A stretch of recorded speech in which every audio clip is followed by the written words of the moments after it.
Сәлеметсіздер ме 5 сынып оқушылары? Бүгінгі біздің өтетін пәніміз қазақ тілі пәні. Біз қазақ тілі пәнінен аспан әлемінің құпиялары бөлімін бастағанымызды білесіздер. Сол бөлімінің ішіндегі сырлы да сиқырлы аспан әлемі бөлімшесін өтеміз. Сабағымызды бастамас бұрын бізде ең алдымен сабақтың мақсаты болады. Ал осы сабақта қол жеткізетін оқу мақсаттарына назар аударайық. Тірек сөздер мен ұсынылған иллюстрациялар арқылы тақырыпты болжау. Сан есімнің мағыналық түрлерін ажырата білу. Сан есімді зат есім орнына қолдана білу. Оқушылар, аспан әлеміндегі жұлдыздар туралы не білетіндеріңді еске түсіру мақсатында мына сұрақтарға жауап беріңдер. Аспан әлеміндегі қандай жұлдыздарды білесіңдер?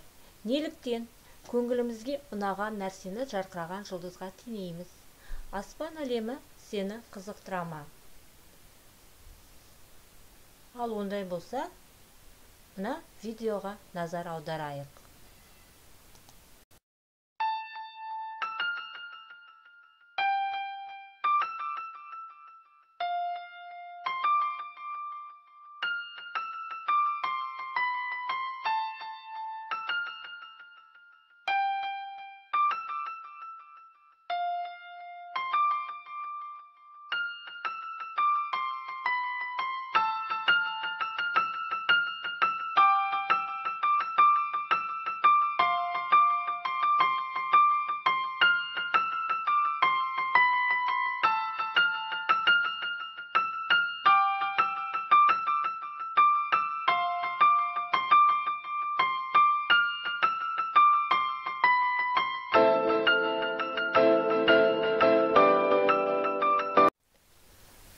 Тыңдалым мәтінін мұқият тыңдаймыз. Ғарыш жайлы 20 мәлімет. Ғарышта еш дыбыс естілмейді, өйткені дыбыс толқындарын тарататын ауа жоқ. Жер әрбір минут сайын 19,13 мың шақырымға жылжиды. Қарапайым автокөлікпен күнге жету үшін 212 жылдан астам уақыт керек. Венерада бір тәулік уақыт 224 күнді құрайды. Біздің планетамызды ғарыштан өз көзімізбен тек 24 адам ғана көрді. Плутон күн жүйесіндегі ең суық планета. Онда температура -2000 градусқа дейін төмендейді. 2030 жылға қарай айда қала салу жоспарланып отыр. Айдың бетінде аяқтың ізін қалдыратын болсаңыз, ол із мәңгілік сақталып қалады. Көлемі бойынша күн жерден 1,13 миллион есе үлкен. Күн жүйесінің жасы шамамен 4,6 миллиард жыл. Ғалымдар ол тағы 5 миллион жыл өмір сүретін болжайды. 1957 жылы ғарышқа ұшқан алғашқы иттің аты Лайка. Күн жүйесі массасының 99%-ін күн құрайды. Жыл сайын біздің галактикамызда 40 жаңа жұлдыз пайда болады. Ғарышқа бірінші болып ұшқан әйел Валентина Терeshkova. Біздің күн жүйемізде жерге ұқсайтын дене бар. Ол Титан деп аталады, және ол Сатурн планетасының серігі. Онда өзендер, теңіздер, вулкандар және тығыз атмосфера бар. Әлемде 100 миллиардтан астам галактика бар. Сондықтан ғарыш кеңістігінде адамдар жалғыз емес екендігіне сенімдіміз.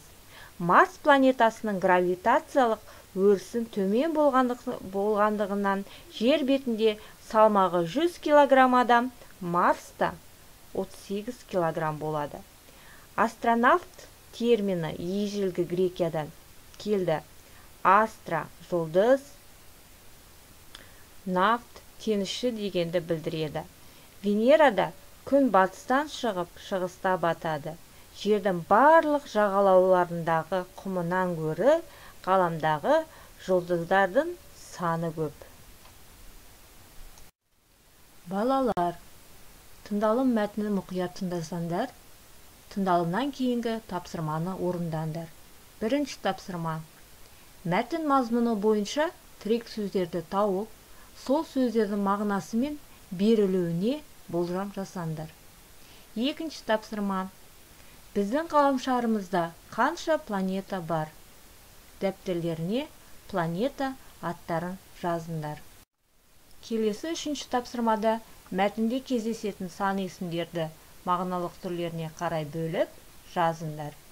Бұл тапсырманы орындамас бұрын мына ережеге назар аударайық. Сан есім қазақ тіліндегі 9 сөз табының бірі. Заттың санын, мөлшерін, ретін білдіріп, қанша, неше, нешеу, нешінші деген сұрақтарға жауап беретін сөз табы. Мысалы, 2, 3, жетеу. Сан есімдер зат есіммен тіркесіп қолданылады. Сан есімде сын есім секілді заттанғанда көптеледі, жіктеледі, тәуелденеді және септеледі. Сан есімдер құрамына қарай дара сан есім және күрделі сан есім болып бөлінеді. Дара сан есім бір ғана түбірден тұрады. Мысалы, 10, 6, 1. Күрделі сан есім кемінде 2 сөзден тұрады. Мысалы, 17, 121.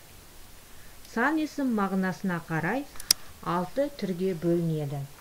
Есептік сан есім, реттік сан есім, жинақтық сан есім, болжалдық сан есім, топтау сан есім және бөлшектік сан есім. Есептік сан есім заттың нақтылы санын білдіріп, өзге сан есім топтарынан жасалуына негіз болады. Мысалы, 1, 2.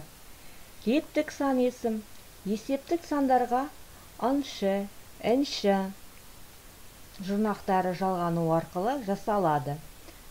Мысалы, 1, 2. Жинақтық сан есім 1-ден 7-ге дейінгі есептік сан есімдерге ау, еу жұрнақтары жалғану арқылы жасалады. Мысалы, 1, 6. Топтау сан есім дан, ден, тан, тен қосымшаларының жалғану арқылы жасалады. Мысалы, 6-дан 100, 100-ден. Болжалдық сан есім заттардың санын дәл көрсетпей, шамамен, мөлшермен айтайды. Мысалы, 100 шақты. Ал бөлшектік сан есімдер заттың бөлшектік санын білдіреді. 10-2, 3,6, 10 жарым. Үй тапсырмасы. Менің қиялымдағы аспан әлемі тақырыбында өз қиялдарыңды қосып, шағын жинақы эссе жазыңдар. Сабақтың соңында рефлексия, инсерт әдісі бойынша мен үшін жаңалық, мен үшін тосынжай, мен үйрендім. Өз ойларыңды, пікірлеріңді жазыңдар. Осымен сабағымыз аяқталды. Сау болыңдар.